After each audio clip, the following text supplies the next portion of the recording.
Second part নিয়ে খুব তাড়াতাড়ি চলে এলো। ফার্স্ট পার্টে লাস্টে দেখিয়েছিলাম আমরা ফেরিতে টিকিট কাটতে যাচ্ছি। সেদিন রবিবারে ফেরি বন্ধ ছিল, সেটা আমরা কোনোরকম কোনো আইডিয়াই ছিল না। তো লাস্ট ফিনিশিং আবার ওই ভাড়ার টাকা নষ্ট করে আবার আমরা ময়দান এলাম, ওখান থেকে বাস ধরলাম, ধরে আমাদের ডেস্টিনেশনে পৌঁছে যাচ্ছিলাম। বৃষ্টি ভেজা কলকাতা বেশ দেখতে অন্যরকমই লাগছিল।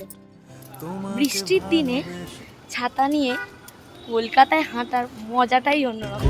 কলকাতা তুমিও হেঁটে দেখো কলকাতা। তো আমরা অ্যাটলিস্ট আমাদের ডেস্টিনেশনে চলে এসেছি অনেক জল বৃষ্টি পেরিয়ে। তো তোমরা দেখে বুঝতেই পারছো এটা কোন জায়গা। সেদিন ছিল যোগা ডে পরের দিন। সোশ্যাল মিডিয়া এসব দেখেই সাজানো গোছানো আমরা তো আর লোভ সামলাতে পারি, সোজা চলে এলাম আমরা ঘুরতে মিলেনিয়াম পার্ক। তো কেমন লাগলো তোমাদের ভিডিওটা অবশ্যই জানিও। নেক্সট পার্টে দেখা হচ্ছে, টাটা।